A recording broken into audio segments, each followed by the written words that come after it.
আসসালামু আলাইকুম রহমতুল্লাহি ওয়া বারাকাতুহু। আলহামদুলিল্লাহ, যারা মসজিদে নববীতে গিয়েছেন, সোনার মদিনায় গিয়েছেন, তারা অবশ্যই দেখেছেন নবীজি সাল্লাল্লাহু আলাইহি ওয়াসাল্লামের মসজিদে যে কার্পেটটা থাকে, সেই কার্পেটটায় নামাজ পড়া কতটুকু আরামদায়ক, সেটার আদলেই মসজিদে নববীতে হেরেমের সাথেই বিশাল বড় বড় মার্কেট রয়েছে।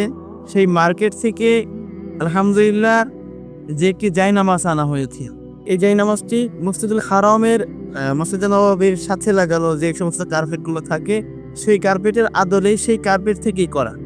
এটা আদৌ বাংলাদেশের কোনো জায়নামাজ না, এটা বাংলাদেশের জায়নামাজ হতেও পারে না। কেননা এটা আপনি দেখতে পাচ্ছেন এগুলোর মধ্যে একটা লেখা আছে, একটা হলো মিন কলবিল মদিনাতুল মুনাওয়ারা ইলাল আলামিন। এটা মসজিদে নববীর মধ্যে এই জায়নামাজের বসে হাজি সাহেবরা নামাজ পড়ে থাকেন। যারা নামাজ পড়েছেন তারা জানেন এখানে নামাজ পড়তে গেলে কতটুকু মনের ভিতরে কতটুকু আরামদায়ক লাগে, আরাম লাগে, কতটুকু ভালো লাগে।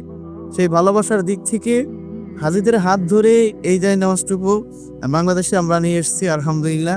এই জায়নামাজটি অন্যান্য 10টা জায়নামাজের মতো না। এখান থেকে এখানে নামাজ পড়লে অবশ্যই আপনাকে আপনি যদি মসজিদে নববীর মধ্যে যেয়ে থাকেন, যদি সোনার মদিনায় নামাজ করে থাকে, তাহলে অবশ্যই এই জায়নামাজটি আপনাকে সোনার মদিনার সেই ঐতিহাসিক বিষয়গুলো মনে করে দিবে এবং নবী সাল্লাল্লাহু আলাইহি ওয়াসাল্লামের রওজার পিছনে বসে যে আপনি নামাজ পড়েছেন সেই কথাগুলো অন্তরের ভিতর অবশ্যই গেঁথে থাকবে।